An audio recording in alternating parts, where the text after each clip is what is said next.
بسم اللہ الرحمن الرحیم۔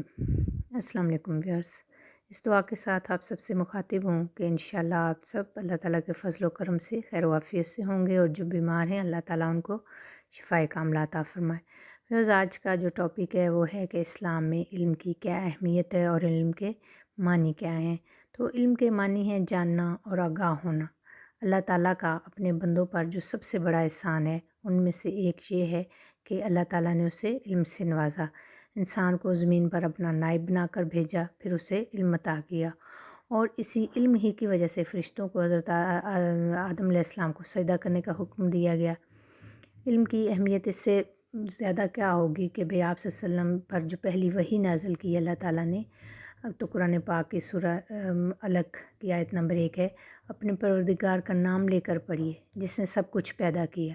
اور نبی کریم صلی اللہ علیہ وسلم بھی اپنی ساری زندگی علم کی اشاعت میں، عہد رسالت میں کوششیں کرتے رہے علم کی اشاعت کے لیے، جیسا کہ غزوہ بدر کا واقعہ ہے کہ اس میں جو جنگی قیدی آئے تو آپ صلی اللہ علیہ وسلم نے ان سے کہا کہ جو فدیہ دے کر آزاد ہو سکتے ہیں وہ فدیہ ادا کر دیں، جن کے پاس فدیہ ادا کرنے کی توفیق نہیں ہے تو اور وہ پڑھے لکھے ہیں تو ایک قیدی 10 مسلمان بچوں کو پڑھنا لکھنا سکھا کر آزادی حاصل کر سکتا ہے۔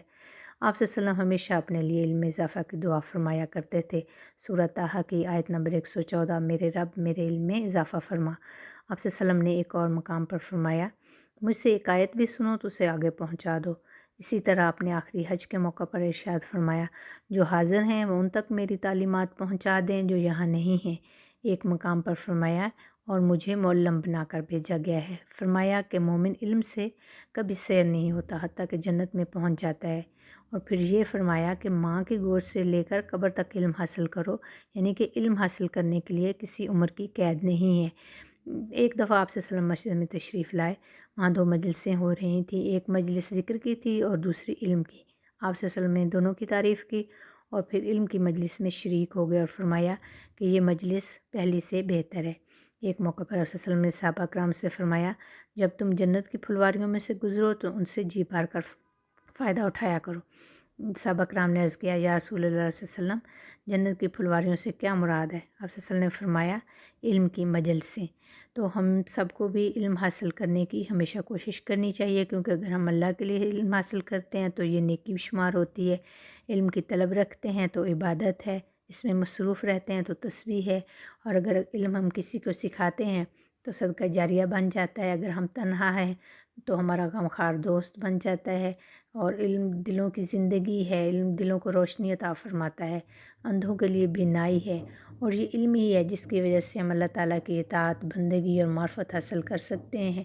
علم میں غور و خوض کرنا روزے کے برابر ہے۔ علم ایک رہنما ہے اور عمل اس کے تابع ہے۔ المعجم الکبیر للطبرانی میں رسول اکرم صلی اللہ علیہ وسلم جو دعائیں صبح و شام مانگا کرتے تھے ان میں سے ایک دعا یہ بھی ہے، اے اللہ میں تجھ سے نفع والے علم کی درخواست کرتا ہوں۔ اور ویورز، میں بھی آج کی ویڈیو کا اختتام آپ سب کے لیے، اپنے لیے اور سب مسلمانوں کے لیے اس دعا کے ساتھ کروں گی کہ اے اللہ ہم سب کو نفع والا علم عطا فرما، آمین ثم آمین۔